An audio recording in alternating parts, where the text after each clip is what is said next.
Do the thing. Do the jump you just did. It was so cute. There we go. She always stops as soon as the camera's rolling. I was going to keep writing down things to talk about on the podcast and even, fixing the audio. But the reality is when Kevin does something cute, you hit record. So welcome to episode 10, everybody. Hey, sweetie. This week, I was so not prepared to start the podcast at all. Okay, and then I lost her. As soon as I start talking, okay. I tried to have her. That's my co-host, Kevin. Usually she makes an appearance right at the beginning. Yes, her name is Kevin. Get over it. It's 2023. Anyways, she makes an appearance at the beginning, and then she doesn't come back till the end. But anyways, on to the podcast. Hey, everybody. Most chaotic intro award goes to episode 10. Oh, I didn't even have all the echoes set up. I just got so excited when there was cat, man. Who doesn't love it when there's a cat? So this week, where do we begin? I didn't have it planned. Let's just talk about how I missed a week. Let's get that right out of the way. I don't know why my big echo thing isn't working. Things you're supposed to test before you hit record. Whatever, we're not over-reliant on the technology just yet. As always, my name is Rick Chappell, and you're watching this because you clicked on it. Thank you so much. I missed last week, not really for a good reason. I talked about 2 weeks ago how my car has no clutch, and I was supposed to fix it last week on Sunday, the day of the podcast. But I also didn't do that. So the truth of what happened is I got Starfield, the game, on Friday night. No, Friday morning. That was it, Friday morning. I got Starfield. Not a big gamer, but I saw some videos that looked pretty good, so I bought it. Well, I got the Game Pass thingy, whatever. I'm playing Starfield. Then I go to work, because I work nights on Friday. And then I play a little more. And then Saturday, I play a little bit more. And then on Sunday and Monday, my right hand is a claw. And it hurts like a mother.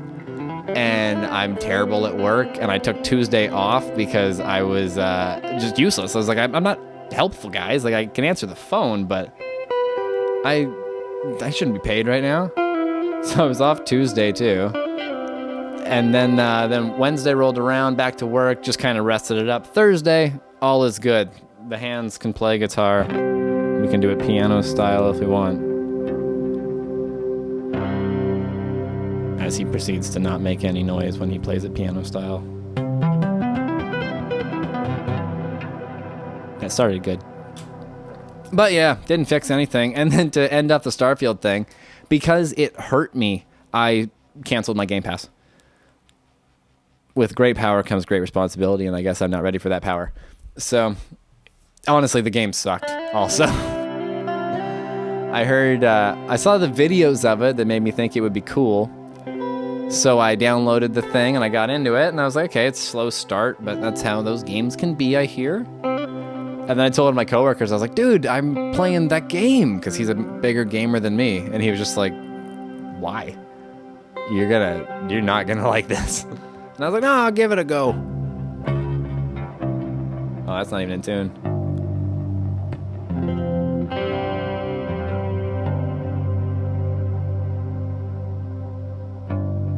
This guitar is in a crazy low tuning, by the way, if you can't tell. Because it's a blood splatter V. We'll talk about that later also. We're all over the place, man. I only wrote down 5 things to talk about. I usually have like 10 or 20.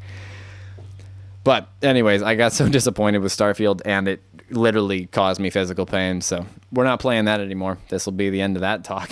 That said, the videos still make it look good. Like, there's so many things you can do, but the reality is none of them are all that fun. What else has been going down? I've been listening to some music lately, which shouldn't be a shocker. But I don't know, I noticed actually that in these months that I've been focused on the new record, because I've been plunking away at that, not last week, kind of had a week off, honestly. I've been really working on the record, and I think I started it in June or so, or July. And I haven't been listening to other music. Like at work I have, you know, we don't listen to the radio, thank the Lord. But I work with musicians, so they put on good music all day, you know, stuff I've never heard, genres I don't know about.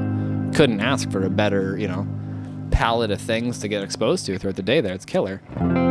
That said, the guy who puts on all the punk stuff's been gone this month, and I've been missing him, man. It's cool stuff he always plays. Because it's not just punk. Joey plays all kinds of rad stuff. Anyways, I have been listening to not punk, not... well, kind of punk, I guess. Green Day has been on the docket lately. Green Day and Olivia Rodrigo, or Rodriguez, or whatever her name is. The current, like, pop sacrifice. Who, I love it. I read a thing about her, because I was like, oh, who is this chick, right? And the songs are killer. I think there's 3 good songs on the record, but hey, not everybody writes one good song, so good for you. Anyways, her bio in, like, the Apple Music thing was like, second album, but she's brand new, and you know, like her first time ever playing live was on TV, and oh god, like look at this out of nowhere head start. But I think she's like a Disney kid, from what I learned. Like she was in like a version of High School Musical, so that's kind of doesn't suck, but I don't know if her breakaway music career should be considered a success if she's an actress in High School Musical. Anyways, there's some great songs on that album. Not gonna lie though, I've been bopping to. It's the first 3. Basically, the album to me ends on Vampire. What's it? All American Bitch. Yeah, which is so good as a teen song. It sounds like Avril Lavigne, honestly, you know. But who doesn't love that?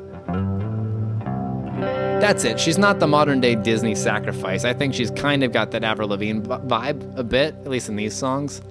My coworker thought it was kind of Paramore-ish. What's the second song? Because I like that one a lot too. Let's just find it real quick. I'm not going to make you listen to it because I can't afford to play it on a show. Woo! But the 3 songs I've been enjoying the most off of that record... Bad Idea, Right. That's the first one I ever heard. Bad Idea, Right. Right, yeah. Bad Idea was a killer song. I heard that, it made me laugh. It made so much sense. It was great. And it's produced really well too, of course. That's the thing I love about big budget music, is it sounds good. It's supposed to. If anything, a number 1 record on the radio kind of defines what the sound of the time is, you know? It's cool to make vintage sounding things, or modern sounding things, or pretend you're Led Zeppelin, you bastards. But, anyways. The other band I've listened to is Green Day so much, man. Just American Idiot, the whole record. I forgot that is a great album. Like, we all know Boulevard of Broken Dreams and Holiday and, like, maybe Wake Me Up When September Ends. You know, there's hits on that record. But there's even more hits than that. There's, like, what's the one that I've been... It's a memorable album. Even, like, She's a Rebel gets stuck in your head. But the one, Are We the Waiting? I have never heard that, I think. You know, or it never jumped out to me before. But what a tune, man. Are we are. Ugh. I think I have a Green Day cover song coming down the pipeline pretty quick, because I've been loving that record too much. I was thinking about doing an Olivia Rodrigo one too, because doing like modern music is a thing, but I don't think I could sing All American Bitch, Bad Idea, Right, or Vampire. I don't know the words of Vampire yet. That's a great song though. And I don't know if I could sing it, because that's a mother of a song to sing, it sounds like. That's one of the things that makes it so great. Speaking of cover songs, rolling through with peak amount of tenacity. Oh, I saw it, Kevin. If I saw it, I know you saw it. I'm going to cut like a greatest hits of Kevin out of this podcast at some point, and it's going to be my favorite video I make. Oh, you're going to see her grow up. She's 1 year old at this point. Going to be such a bigger cat at some point. She's still just a baby. The other cover song I have in the pipeline is The Cult of Personality. I've been talking about that for months. My coworkers are sick of hearing me play the riff. I'm sick of singing it. I'm not sick of singing it. It's a great song. But I definitely need to finish that. Move on, man.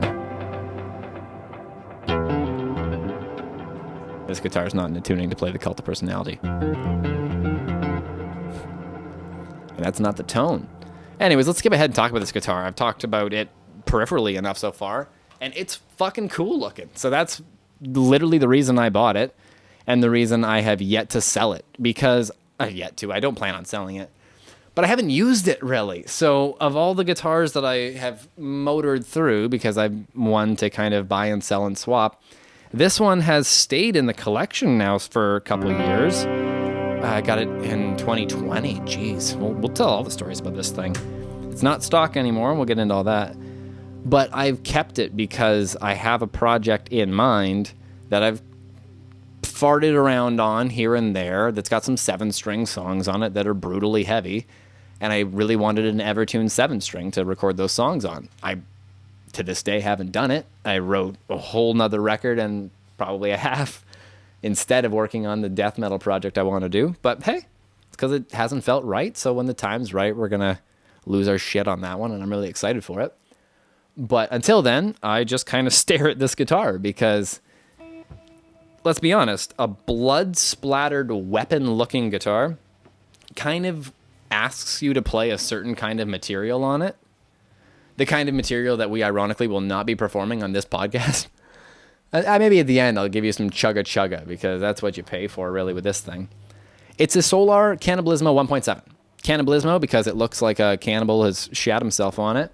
And I love it. They released these things in 2020 there during the pandemic, I'm pretty sure it was. And I ordered one, not right away, but pretty quick after, I think, a couple months after release. I saw the first couple get delivered, you never want to be the first. But that said, I totally was with a couple we've talked about. But anyways, this thing is killer. It came out of the box in standard tuning with passive pickups, and I was just like, none of that. So I immediately basically dropped it off at a guitar shop. I can shit talk because I don't work there. They were not bad, but they're not on-site tech, but the tech they send things to kind of thing. Just like my shop, we have, like, if you bring me a guitar with a broken headstock, I'm not going to glue it back on, and I'm probably not going to send it, to a massive corporation. There's a great local guy I'm going to tell you to go see, or you can just leave it with me and I'll have him come pick it up, They had a guy like that. Every good music shop has a guy, right? Their guy, oh, buddy. I was like, here's a pair of Fishman pickups and a volume knob. Like, here's the pack. Put them in. The only reason I won't do it is because you need to route like tiny bits around the edges because the regular pickups just weren't quite this shape. They're humbuckers, but the radiuses were a little off. So I was like, hey, does your guy route? Can we put in could he do a humbucker install? And they're like, yeah, he builds guitars. Here's your set. And I was like, awesome. So I drop it off with all the stuff one day when I'm heading out to work out in White Rock there. And I get an email a little while later about how the best part of a good tech is knowing when to stay in your lane or something. Basically, like a low-key, I don't want to put these pickups in this guitar. And I was like, well, for fuck's sakes. It was the Ep.10 too. I was like, I while you're at it, I think... Oh, no, it wasn't even while you're at it. It was just like, well, you have to take the strings off to change the pickups. But he was like, I don't even know how to touch your bridge, so, I don't want to touch the rest of your guitar, was the vibe I got. And I was like, well, you can just cut the fucking strings off and change the pickups. And if you just put the metal in all the holes and make the strings tight, I'll deal with it from there. You don't do a full setup on my guitar. Don't intonate it. If you don't understand the bridge, I completely respect that, But I was nicer than that. But the reason I'm so we'll get into it. Anyways. I sent it back an email and I was like, well, can you please just install the pickups and wire it up, essentially, make the electronics work. And he was like, sure, okay, of course. I'll give it back to you with no strings on. I'm like, of course, dude, that's fine. We're good. So I pick up the guitar and it does have strings on it. They're not in tune, but I don't he literally just did what I asked. He, pulled them tight and thank you. I get it home and it just is constant. So I'm like, okay, well, I got to take it back. So I bring it back to the shop the next week when I go back to work out there. And we bring it in. I'm like, hey, guys, it's me again. You remember this thing. And Oh, and the guy did some work on another guitar, by the way. He did a great job at before. So this wasn't the first time I'd used their guy, I should mention. But anyways, they're like, okay, yeah, it's clearly fucked. So we'll send it back. So he picks it up again, and that time, I don't know what he did, but the pickups were installed better the next time around. Oh, and it was so tight that the one was like on a crazy angle and couldn't be adjusted. Like they didn't fit the first time. Anyways, second time they fit much better and they work, and there's no crazy buzzing. I also would ask for a slightly different wiring job, technically. There's a single volume, as you can see, humbucker, but Fishmans always have a push-pull pot. So you have an option to do a change, essentially. The typical thing you are supposed to do with the Fishmans is to alter the voicing of the pickup. That's what they recommend. It's like a high gain thing or a low gain thing, essentially. Kind of an active-passive switch, in my opinion. That's like what it feels like to me. But it's a great option. I have that on my Stormbender, and I had that on another guitar I used to have with Fishmans in it. Awesome. That said, I wanted this very specific guitar to do one very specific thing, which was death metal stuff. And one of my favorite useful sounds is a single coil with like gain on it that's just incredibly picky and snarly and a really bad sound. So the Fishmans also have the ability to coil tap. So I was like, hey, instead of doing the alternate voicings, can you switch the push-pull to do the coil tap? Because then it'll be, the most active, hot, raging single coil ever tuned 7-string. Like, you see where we're going with this. It all adds up to go or cool riffs that almost sound like bass. We'll get into the bass that I got to go with this thing later too, but anyways, I finally got it back the second time, and it played a lot. It didn't play better, sorry. I strung it up and got it set up, and that's great. But honestly, since the pickups have been in it and it works, it does all the things, what it says on the tin, just haven't worked on much of that brutal music. I recorded a couple quick little demos of it back when I was doing like the song in a day thing. Because long before I ever made videos of it, I was doing that. I've been doing that as a song exercise for like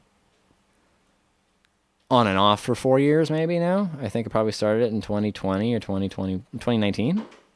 Oh, some cat's doing something. But yeah, the song in a day thing are essentially all... Basically, I used to write songs that would take me forever.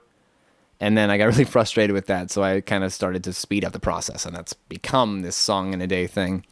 But that said, I still take a long time. There's some of the songs that have been on the Song in a Day live streams even. One of them is on the new record that I'm working on, and I'm working on it still. Clearly, it's not done in a day. The point of it was that like you can write a song in a day and have an idea and, record it and play it back in a way that sounds passable. The goal for me in my head is like, at the end of the day, could I give this to other people and be like, hey, here's the song I have, and not have to stand there and be like, okay, but see, for this quiet part, there'd be flutes or whatever, like it's gotta be the idea recorded as best as you can in 4 hours before you make lunch or whatever. Anyways, what happened next with the Cannabilismo? Nothing. Then it's really been shelved since then. The bass that goes with it, I should say, isn't blood splattered, isn't ever tuned yet, isn't matching visually at all.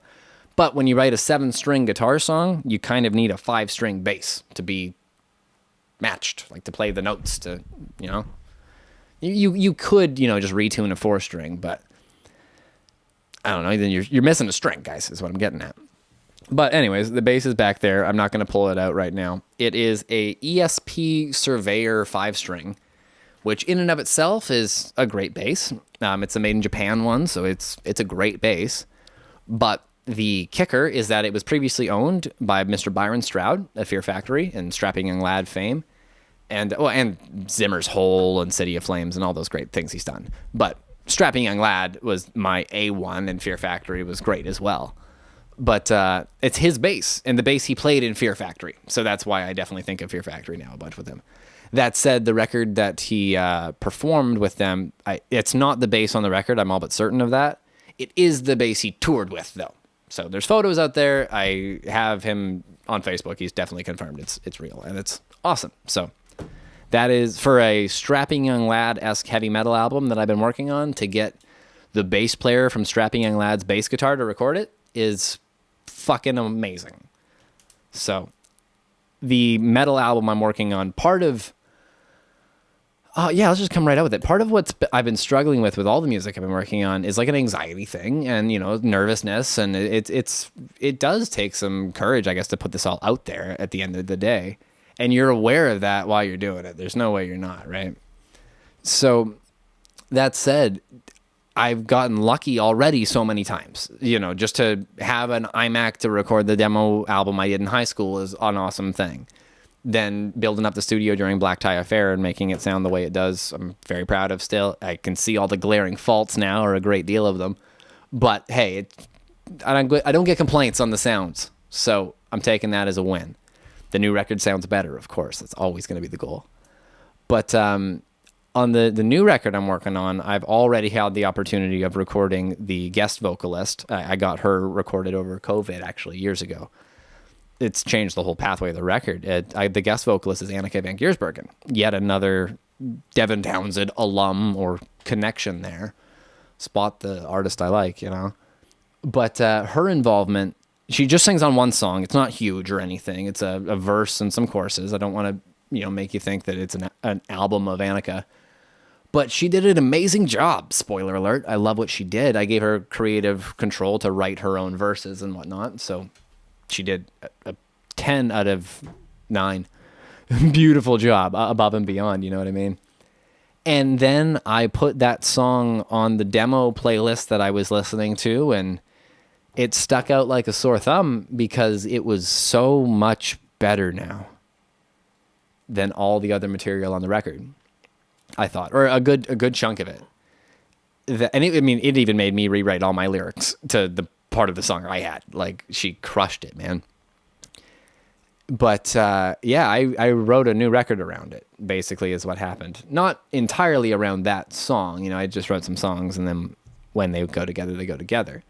But I always knew the next album I was going to come out with this entire time would have that song on it with Anneke, because that's the best. It didn't fit on Black Tie Affair. That's why it's not on that CD. And also, it came later than that was basically in the can. Even though I may have recorded Anneke in 2020 or had her tracks on in 2020, and Black Tie Affair came out in 2023, for God's sakes. I don't think I need to explain that the pandemic years were chaos, and I didn't get records done. So there you go. But the pressure I felt of having Anneke on it, and just knowing that she has fans, they're going to want to listen to the song, which I appreciate tenfold. Some of them have even messaged me already, and that's great, because she announced this back when I did it, and I announced it way back when. But like I said, the pandemic and a whole new record have happened, so it just didn't fit on Black Tie Affair. It definitely fits on the new one, is what I'm trying to say. And the pressure of having that, what will be an audience, fingers crossed, thank you guys so much, it definitely paralyzed me for a while. So that was part of why I started getting sidetracked with like this kind of music and whatnot. I needed to just keep working on stuff. But working on that song was scary, man, because it's got to be good. I got to do a good job, and that kind of pressure is just not healthy on yourself. So working around and through that has been an interesting time. But the boundaries that I've set up for myself to work on the record that I'm doing right now have been really good so far. I want to do an album a year for the next 5 years at least, maybe 5 or 10, fingers crossed. I don't tour, I don't do anything like that, so just recording an album a year is not the world's worst goal to have. But to do that, I need to finish this one by December, so gotta get cracking. But doing it in 6 months still, I think, has been a healthy enough workflow that means in January I hopefully won't feel any pressure to already be started, I can take some months off. That said, the album I'm working on right now will not come out in December. My goal is to finish my portion of it in December and then have it mastered, and then, maybe make some promo stuff. And it takes some time after the day I hit save, before it comes out. But it won't be long. It'll be January, February, March, March is kind of my goal. Depends on how elaborate I want to get with the promotion and how much I can do. If I have the ideas and the budget or whatever to do some stuff, give me a month to plan it. But if my release plan is just releasing it and making Facebook posts, you only need a couple weeks to do that, bro. So We're going to try to launch it as best I can in a realistic time frame. But by myself. There's absolutely no need to get a record label involved. And there's absolutely no ability for me to do that. But my point is, that's definitely not an avenue to go down anymore. What else can we talk about this week? We're cruising through, man, at 25 minutes. I started so chaotic with Kevin. Oh, hey, Kev. The best. That it threw me. Like I said, usually I write down like 10 things to talk about. I have 5. Come on up. You old crackhead. She looks crazy. Oh, speaking of crackhead, let's talk about my work. So outside, there's a lot of crackheads. Like, we're talking zombie apocalypse level sometimes. There's tent cities. There's security that prowls before and after we close. And open, I should say. Like, it's crazy. And the last thing I've noticed now is that in the fucking walls, like in between the rocks, hey Kevin, of the walls, there's needles and crack pipes. Like, they hide them there. It's a stash spot in the wall. So it's got to be regrouted and re-rocked and all that stuff. And it's not my problem. I don't have to pay for any of that. I don't have to do any of that. It's just like, holy shit, that's nuts. That's some East Hastings, West Van stuff or whatever. West Van, East Hastings, West Van. Somebody who doesn't live in Vancouver, right there. That's some Vancouver, Surrey shit, is what I'm trying to say. Doesn't help that I think somebody sells crack upstairs, but whatever. Well, not upstairs, but I think they live there. Moving on. Listening to so much Green Day, I've already talked about that. I built a rig. It's not behind me, but I can explain it. I do an open mic a couple Thursdays a year so far out in the Dudney. I'm talking so fast again. Out here, and it's kind of like Mission-ish, British Columbia there. It's a great time. It's an open mic. Anybody can go, and my store sponsors it technically. We give them a loaner guitar or like, I don't know, an amp or something, every week that anybody who shows up there can hop on stage and play some songs. You get 3 songs and do your best, kick ass. It's a super friendly crowd. You can get away with anything. Some people are great, some people suck. It's an open mic. It's the melting pot of shit. It's great. But I usually go there and do something new. I don't love doing the same songs one of my gripes, if I get to gripe about other people at an open mic, which I don't want to do because they all do a lovely job, is people that there isn't. But if there was a guy who went every week and sang the same 3 songs, I would want to shoot him. I'm like, okay, this is a time to try new things. That's how I view an open microphone, to me at least, So if you have a song you really love singing, maybe you do 1 every week, and that's great. But even that can get a little, it's just, if it's not your favorite song, let's put it that way. So I try to be the wild card. I do 3 new songs every time, and I have no idea what I'm going to do ever until like a couple days before. And that's part of why I never go, is I'm like, I don't have 3 new things today. But the latest idea I've had is that one of the things, like, it's an open mic, so I go there with an acoustic guitar and I play the things. Or sometimes if we rent them a really cool little amp, I'm like, oh, okay, I'll come this week and use that amp. I got an idea. Or sometimes I'll literally be like, hey, rent this 12-string. It's a fun game to play. But the last time I went there, months ago, I did a set list. Like, usually you do 3 songs, but once a month they have somebody perform for like a half hour, and really do some songs. And I did that. I got to take the main stage kind of spot for a week. And I brought my laptop so I could play some of my songs, like, some of the drums and stuff behind me and make a bit more of a show out of it. And it went really well. And there's even a song, I brought my drum machine one time forever ago and used that on a song. And then I kind of had a revelation that the laptop and the drum machine are both big things. And if you're going to carry like a thing, why not have a thing that you use for this? So I had a 2-unit rack bag for years. I used to use it for my Axe effects anytime I took it anywhere, or microphone pre's when I've gone places or whatever. It's really handy if you have rack gear to have a rack bag. It's just a safe place to put stuff. But I built it into, I call it the open mic mare. It's the open mic's worst nightmare for both the sound man and myself and everybody involved. It is a Bluetooth, completely wireless guitar and backing track system There's a wireless electric guitar system and a wireless in-ear monitoring system, and then a Bluetooth device buried in it that I can pair my phone to.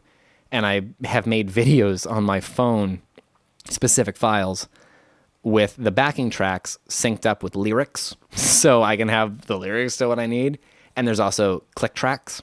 So within that, I've done a thing where, I'll just explain it to you, you're not dumb. In all audio files, like an MP3, a wave, whatever it is, it's a left and a right. That's audio files right there. Bingo. So if you just have two mono signals, like things that are a one in absolutely no stereo information, it's a mono sound, you can just put one on the left and one on the right, and it sounds like one is on the left and one is on the right. They're completely, like, you take off one headphone, you don't hear it. So I hooked up the Bluetooth device in the back of the rack unit and split it to the left and right, and therefore I have independent click and backing track level control, and I can send just the backing tracks to the front of house or just the guitar. Like, it's a fully mixable rig in a 2-unit rack bag, and it's fucking awesome. And I've made it for like a decent budget. I think I made it for like $500 so far, which might sound crazy for an open mic rig, but oh no, way less. I had an audio interface buried in there at one point too, but I took that out. There's also a patch bass, so it's all clean, and the in-ear system and the Bluetooth system and the guitar system. The guitar system is actually a headphone amp. It's a lot of like tiny little headphone and cheap versions of things that I have like cobbled together. I'll make a video about it once I clean it up and actually take it to the thing and make sure it works. I've tested it here and at home and in my living room and whatnot, and it works. It's great. But it's so ridiculous. I've made some backing tracks for it. One of them is Wake Me Up When September Ends, because I've been listening to that song nonstop, essentially, on the rest of the record as well. But what a tune. And that concludes the 5 things I wrote down. And we're 31 minutes in. So that just goes to show that I've got this thing dialed in pretty good so far. That said, we're off the rails on this crazy train. So let's ditch the paper and just do that thing where we talk about life on a podcast, because that's all there really is. Actually, no, I'll do that thing where I talk about other podcasts, because I watch so many podcasts. That's why I made one, honestly. I appreciate that you watch it. That's crazy. There seems to be about 30 weekly viewers so far. Some of you comment, some of you don't, but you all watch it, and that's neat. One of you is from Japan. That's wild to me. I really appreciate that. I remember you commented that you found one of the things I'd like to do, by the way, is read comments on this podcast, so don't be afraid to leave them. One of them, the Japanese fan there, had commented that they found a vocal cover I did of In My Dreams With You by Steve Vai and Devin Townsend way back in the day. And since then, they've been watching tons of stuff, and I think even listening to my music on the streams and whatnot, and I really appreciate that. So thank you a great deal. It means a lot. And that same person recently commented on the podcast about, I was talking about doing the Song in a Day live streams again and bringing them back. I've decided, by the way, that the 28th, I think, so this upcoming Thursday, that's the day, by the way, folks, I will live stream it somewhere, whether it's YouTube or Twitch, I don't know. But then immediately after, it gets hooked on YouTube, so there's where you can watch it. We're going to write a song. I don't know anything about it yet, except for the fact that my Japanese fan has asked for it to be in E. Because the way the Song in a Day challenge has worked has always been, at least on camera, somebody else other than myself picks a letter between A and G and a number between 80 and 180, and that therefore defines my key and tempo that I have to write in. But that's all it defines. They're not minor, not major, not flat, not sharp. You know, if anybody ever plays along with me, I explain that they can, it's a very boundaryless game, but it is, you have to stick to the tempo at the very least. I haven't decided how I'm going to pick the tempo for this week yet. I'd like it to be out of my control. Well, I guess we could use like a random number generator maybe. I'll set that up and do it live at the beginning of the video. There you go. Really prove it. Sometimes what I've done in the past when I've had like a coworker pick the number or whatever, they do it the day before, and then the next day I do the creation thing. Sometimes the night before I'll listen to that tempo, even just to be like, oh, okay, it's boop, boop, boop, boop, beep, boop, boop, boop. Sometimes I'll even play guitar with it for a second or until I have a cool idea or not, I don't record it though that night. That's a rule. If I remember the cool thing I came up with the night before, I'll use it the next morning, but if I don't, we're just starting fresh right there. But this next one we'll do right live. We'll see if that throws me a wrench. I haven't done this in a while. The last time I did the Song in a Day live stream, it's called The First Fail. I remember it vividly because it's the first time the whole computer crashed and the thing failed. It's such an epic ending of that video, in my opinion, because you just see me have like a nervous breakdown. Because I'm like, I don't know how this happened. And when you have a massive failure that you have no idea how you triggered, you don't know how to not trigger it again.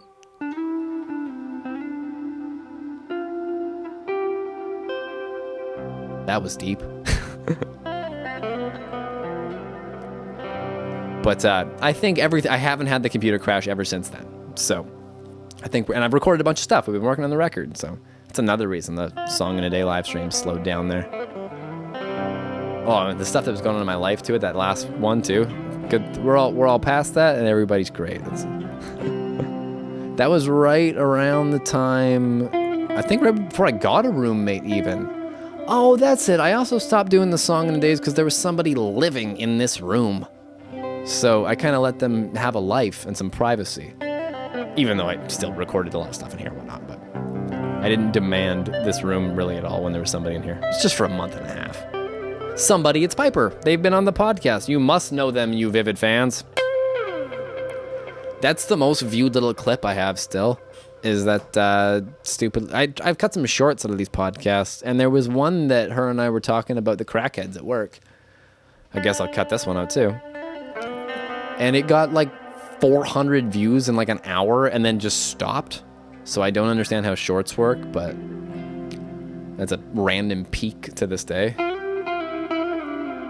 But no, I haven't done any YouTube videos really since, like, other than the podcast, since, what's the last one there? The Universal Audio Dream 65. Oh my gosh, August 16th. I'm looking right at it. That means we've been over a month. Tisk, tisk, tisk. But like I said, we've been working on the record, and then I kind of had a week off, and then I kind of also did play a lot of video games for 3 days before we nixed that. Kevin's new spot, by the way, is under the camera. So it's like a cruel twist where I can see the cuteness, but the internet can't. But hey, that's for me. I wish I could figure out why the ambient stuff stopped working. My guitar is usually sent to... Oh, there's a knob over there. There's the goo. Wow! 40 minutes for him to find the knob. There's a joke about something else in there. I have that super goopy ambient sound that I like to use. Oh, as he hits a bad note right off the bat. That means it's gonna sound like shit. Oh! There's that tape echo, man. That juicy good. He says as it sounds like utter shit right away.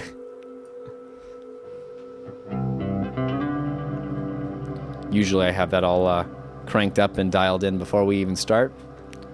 But you remember, it was a Kevin attack. Ah, but isn't that so much better? I love it when there's the ethereal whoosh going on. I feel like I can talk slower because there's no silence. I also love how the guitar turns into like that keyboard pad. One of my coworkers mentioned that it's, he has no idea how I do it. And I don't know either. You just keep stacking delays and reverbs until you get goo.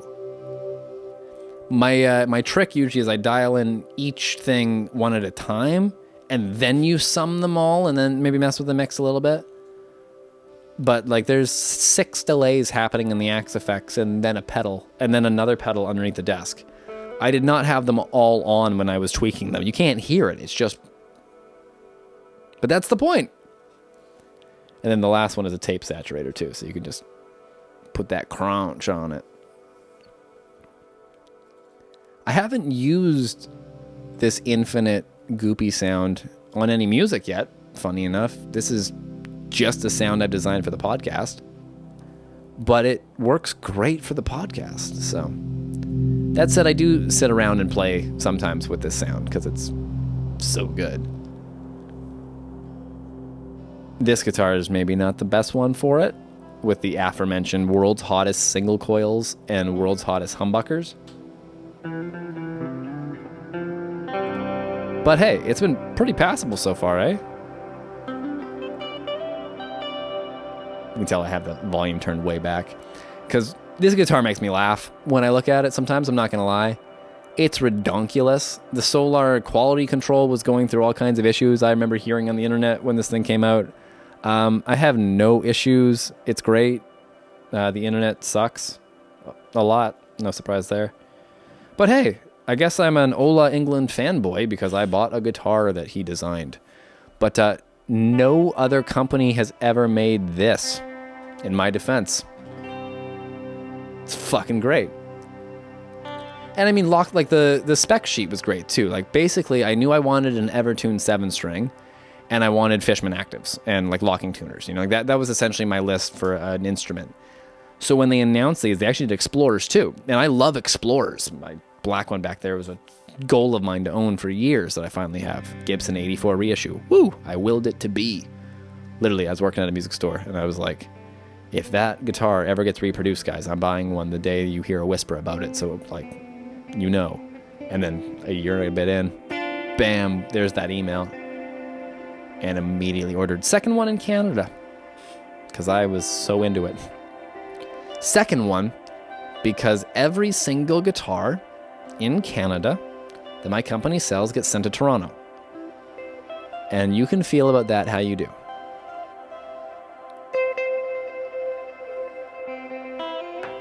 That said, mine turned out perfect and I absolutely adore it. And I got a great deal. So thanks. Oh, I looked at the book, but we're off of it, right? Oh, Kevin's also getting too big for all of her spots.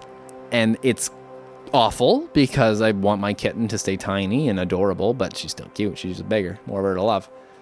But she's getting upset because you can see her like falling off of ledges and like not fitting behind things. You know what I mean? Like she's still small, but she's bigger.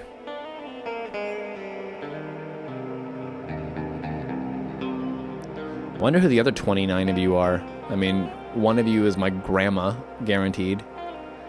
Another of you is probably a family member who wishes not to identify, and that's fine by me.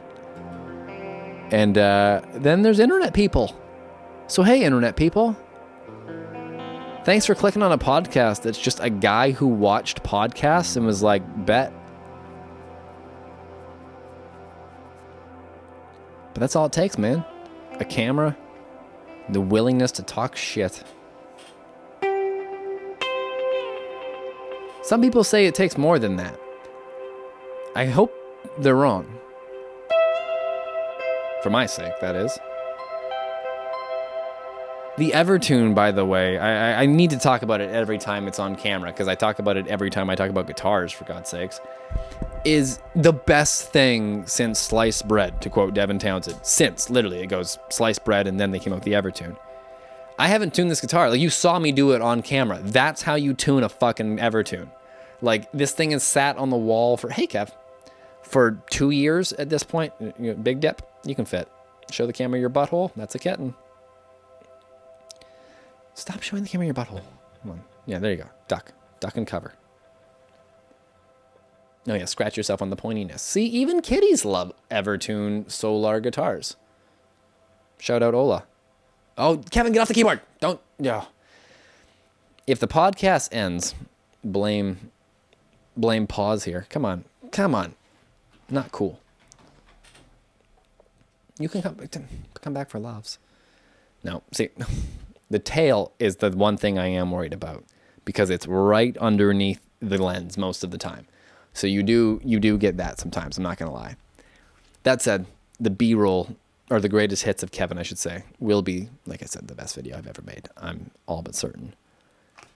The other thing I always talk about in the podcast is the progress I've made on my new record. But since the last episode, I don't think there's been any.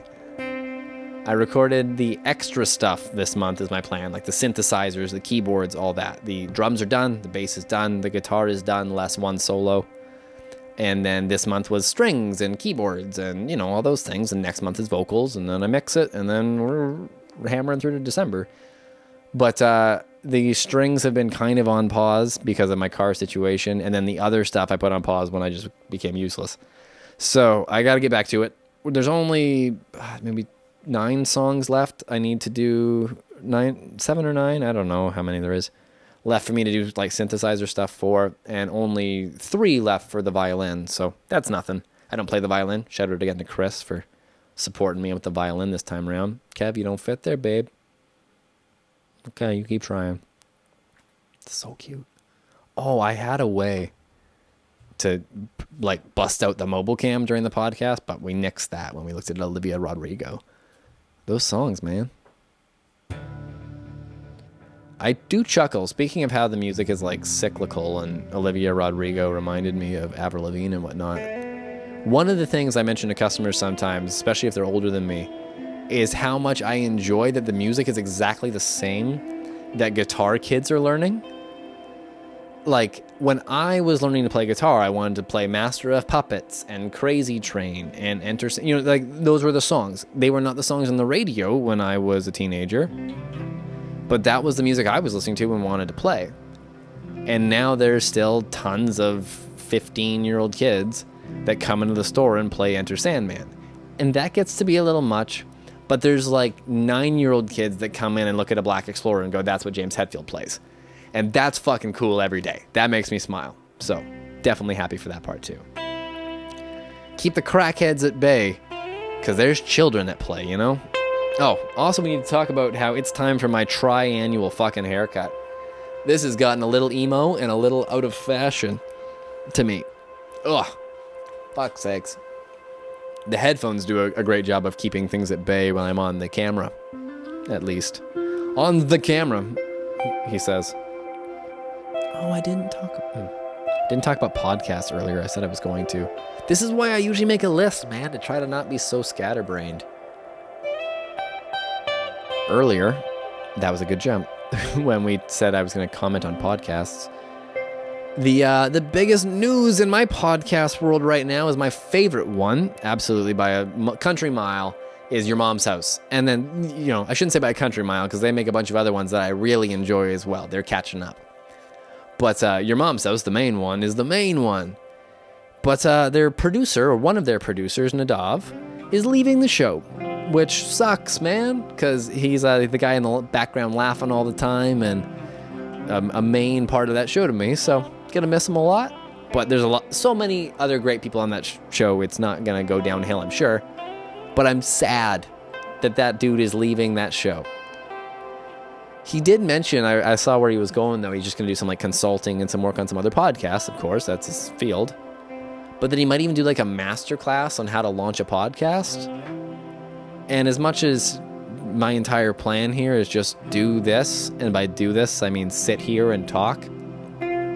If there is some obvious steps I am missing because I've done no research aside from hit the button on YouTube that says podcast. And then at one point I tried to be on Apple Podcasts. I think I still am. But I'm paying for it and it sucks. And we have no listeners there because I don't know how to promote it there. And I don't know what I'm doing essentially with the rest of the podcast thing. So if Nadav were to release a masterclass, I would pay for and watch the shit out of it, I'm sure. Even if it just says book celebrity guests and be a celebrity. Basically, everybody and their dog has a podcast these days, which could discourage one from making one, but my attitude to it is kind of like, well, if everybody does one, well, fuck you, I'll just do one too, you know? And not everybody I know does one, so there you go. It's not like having a cat. That said, I make you all very aware I have a cat, so it is like having a cat. You gotta rub it in everybody's face. Oh yeah, and you can't bend on an Evertune, remember? That goes out to my old guitar teacher. Who's teaching what? Oh, as he fucks up. Guitar. It's not a contest. I did have one of my favorite things that happens at work, or not favorite, but one of the things that happens is you'll get the who's the best guitar player in the world question, you know? And there's no answer. That's the thing. It's not a contest. There was one guy that came in the other day and he was like, let me ask you something. The Jimi Hendrix guy. Anybody ever top what he did? And me and my coworker were both like, well, you know, of course not. Nobody's been a better Jimi Hendrix. But if you look on YouTube, there's a 7-year-old Chinese kid that can play every Jimi Hendrix song perfectly. So does that make him as good as or better? You know, he can play all the Jimi Hendrix stuff and some stuff I can't play, so he's better than me. Of course. That's how it works.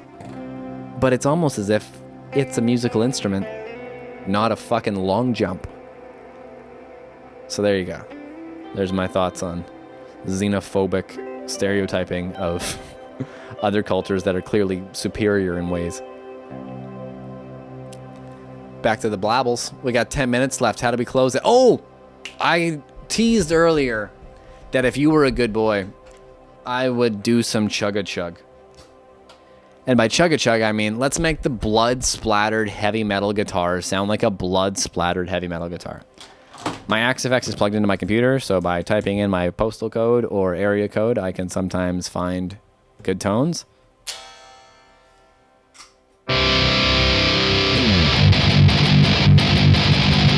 That's what this guitar is for. Oh, and that sound doesn't go into the goo. Let's put it that way. Let's use one of my good heavy sounds. That one sucks. That one's old. Where is like a 2023 sound? KISS 2023, which stands for Keep It Simple, Stupid.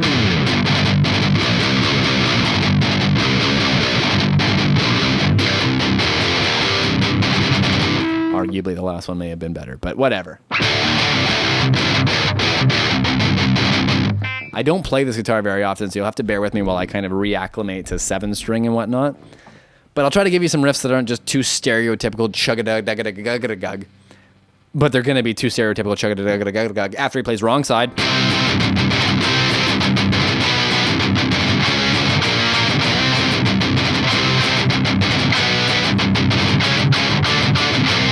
I don't remember it.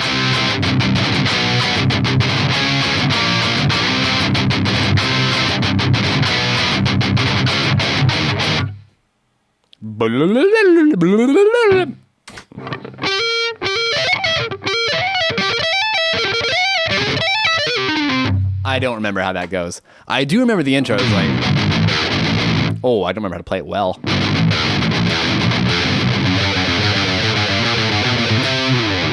One thing I have noticed about this guitar, and just the where the pickups are and how I pick and how it works for me, is if I pick in the wrong spot by a little bit, there's an overtone.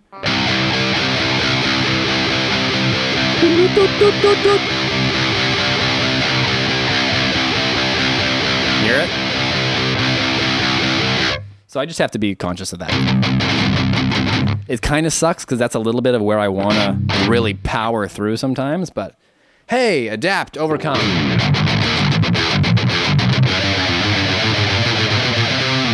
Hear how that sounded so much fucking better than last time?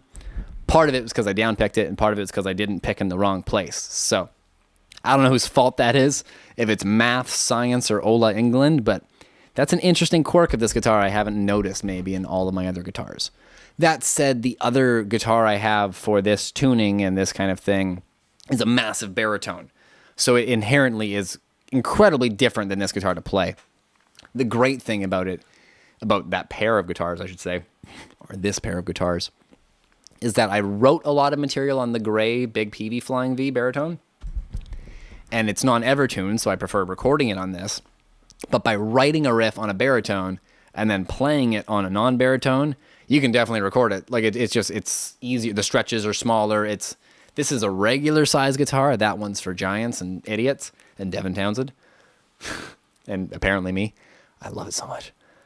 But this one, like I said, it has the Evertune, which makes it sound a little bit better on the recordings for me in a lot of ways, or in a lot of instances, I should say. But writing on the baritone and then performing on this, it's a great combo, man.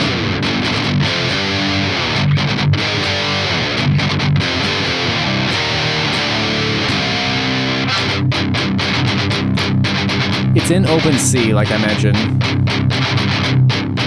So it's got the low G. So G, C, G, C, G, C, E. Hooray! And I don't know too many riffs on it that aren't like Devin Townsend riffs. Not that that's a super interesting riff. What have I written on it? Damn it, I haven't played any of those songs in so long. They're out of my brain altogether. Oh, there's a song called Megalo.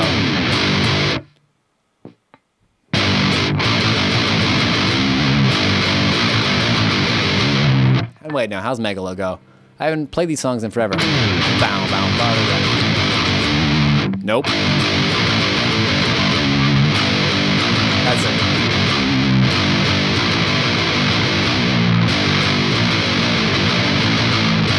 Da da boo da bow bow. It's a good song. We'll get to it later. The chorus is just strummy. Make sure that you feel this before you go, 'cause you're gonna need it when you go megalo. It's actually a brutal metal song, but that's kind of how it goes, and I really like it. So that's your tease of chugga-da-gugga-da-gug. And that's what I bought this guitar for, is to play those songs on it and record it. And the freaking cat's asleep. So cute. Heavy metal, man. Kittens. Yeah.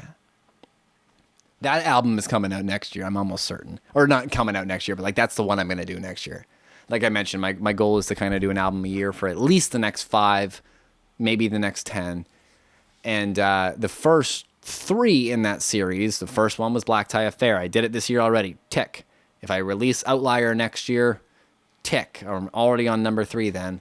So what I'll start working on next year would be Silver Trees, the name of the metal record. Either that or I'll have another idea. I don't know for sure, obviously. We're not in March or April yet. But currently, I think that album's kind of boiling up to the surface. It's a great thing to do with angry feelings, is put them into angry music. You know, it's therapy in every kind of way. It's like painting or, something like that. But going, is a really good way to work through anger, obviously. Like it's an angry vibe in a lot of ways that you're going for. So I'll definitely be careful with how I interact with that material. I have been so far by keeping my distance from it, I think, and not getting sick of it, and still enjoying the ideas when they come and sprinkling little tidbits on the stuff. The first song's recorded, mixed, mastered, done. Like that's how in that trees this album is. I don't know what that means, but that's how I have been working on it, is kind of finishing the entire songs and then parking them. And one day it'll be a whole record. But anyways, that's the future of the next 2 years of my music talked out for you. There's Outlier. I'm using this as a wrap up. There's Outlier coming out next year, being finished up this year. I will be on YouTube this Thursday. I've just decided, doing the live stream. Maybe Twitch as a backup. But this week we will return to the Song in a Day live stream. Don't know when the next one is going to be. My goal will be to do kind of maybe one a month for a while. We'll see. Kevin looks hungover because she woke up because I got a little louder. You've been wonderful. I've been Rick Chappell. That's an outro I stole from somebody else. If you know who he is, shout him out. Don't be mad, Ryan. Yeah, that was an episode. Head over to www.rickchappell.com for everything I do, because I do a lot of stuff. Go stream my music, because that's the stuff I think I do best and the stuff I work on the hardest. So thank you very much. You've been wonderful. I've been Rick. Goodbye.